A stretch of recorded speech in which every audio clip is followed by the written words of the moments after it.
Shalom and good evening. This is TV7 Israel News broadcasting to you from Jerusalem. And in today's top stories, the IDF announces a successful operation on the southern Israeli border with the Gaza Strip in which it destroys a Palestinian attack tunnel that was constructed by the Islamic Jihad, the second most powerful militant group in the Palestinian enclave. Prime Minister Benjamin Netanyahu, during a meeting of his ruling-Likud faction, declares that any attempt to breach Israel's sovereignty would be met by a decisive blow. A report reveals that Washington's decision to pressure Israel to refrain from pushing ahead with a bill that aims at expanding Jerusalem's territory came as a result of pressure from Saudi Arabia. The IDF announced a successful operation on the southern Israeli border with the Gaza Strip in which it destroyed a Palestinian attack tunnel that was constructed by the Islamic Jihad, the second most powerful militant group in the Palestinian enclave that is allied with the ruling Hamas organization. A senior Israeli defense official told TV7 that the IDF had precise intelligence with regard to the construction of the terror tunnel and monitored the digging process until it crossed the border into the Jewish state, when the Israeli military conducted a devastating explosion that completely demolished the tunnel. Palestinian officials reported that as a result of the explosion, 7 Islamic Jihad and Hamas operatives were killed, including the commander and deputy commander of the Islamic Jihad Central Gaza Strip Brigade and 2 members of the Hamas commando unit. While Israel declared that it would continue its efforts to destroy the Palestinian-constructed terror tunnels infiltrating Israeli territory, the IDF sought to alleviate the situation on the Gaza frontier by clarifying that the strike that destroyed the tunnel was not aimed at senior figures in the Palestinian terror organizations, but rather only against the tunnel. IDF spokesman Brigadier General Ronen Manelis claimed that most of the Palestinian operatives who were killed lost their lives in the rescue operations carried out by the Islamic Jihad and Hamas after the explosion.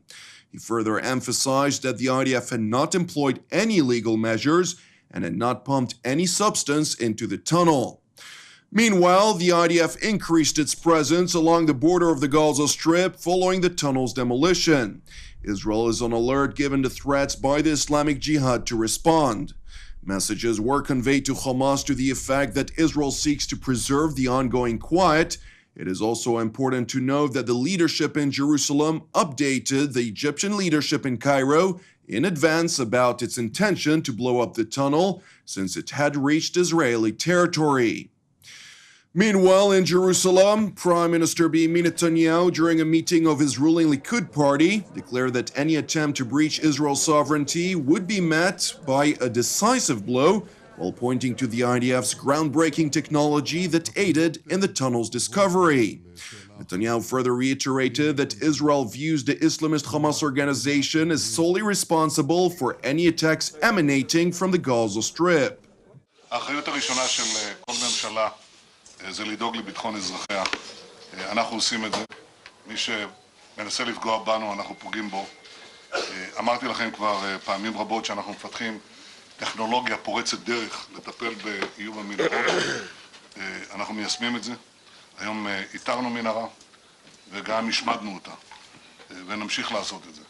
אנחנו רואים בחמאס אחראי לכל ניסיון לפגיעה בריבונות שיוצאת משטחו על ידי אנשים שכפופים לסמכותו. Palestinian sources in Gaza told TV7 that search and rescue teams continued to look for missing persons in the tunnel.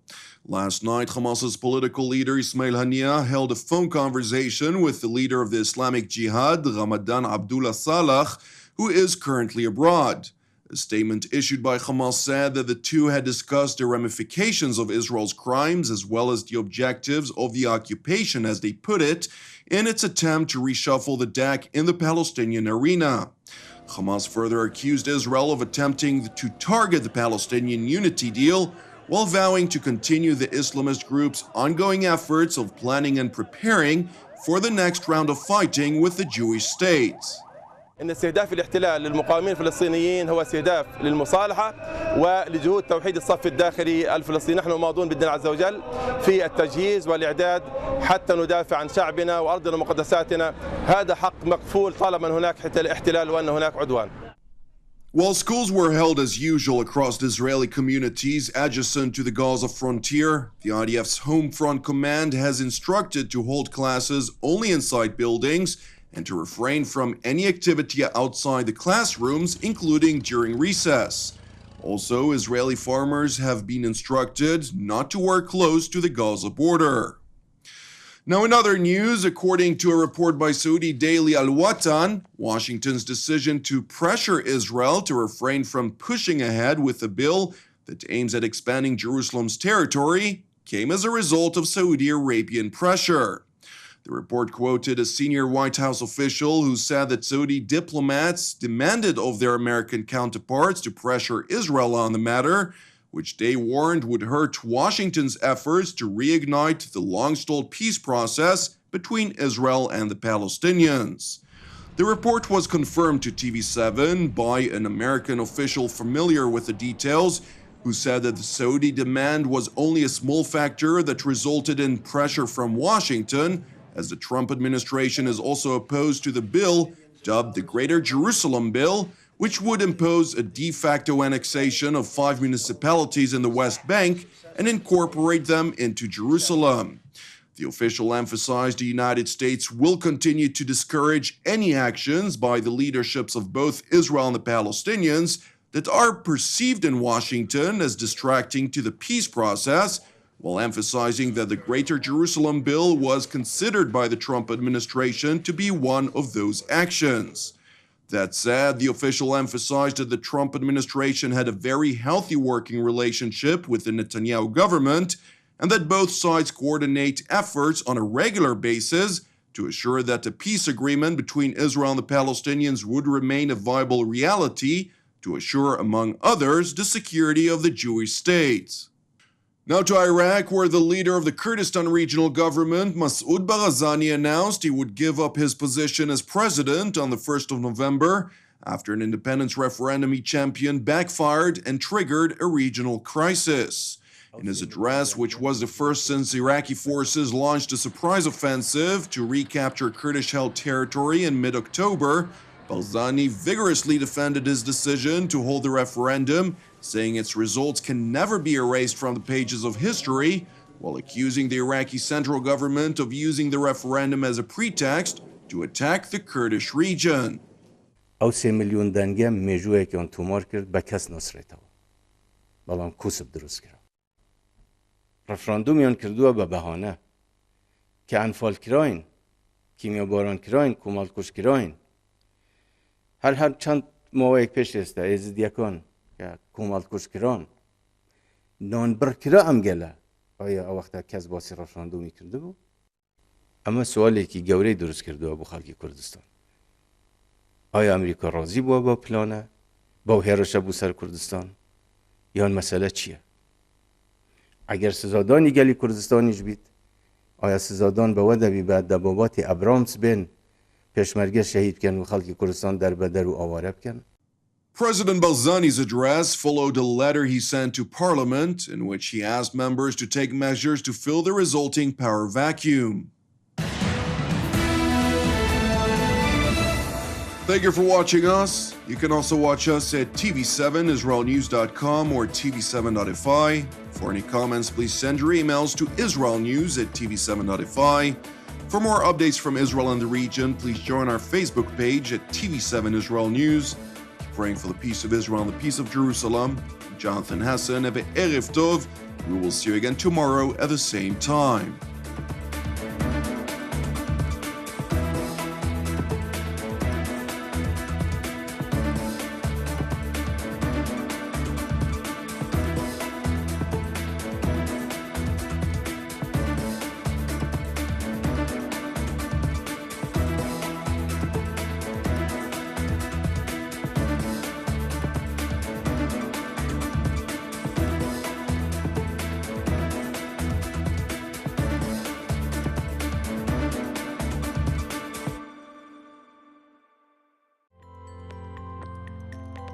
In order to donate to TV7 Israel News, please follow these simple steps. First, press the Donate logo located at the bottom left side of TV7 Israel News Facebook page, or on the Donate tab at the head of the page. Then insert the amount you'd like to donate, and fill in your credit card information.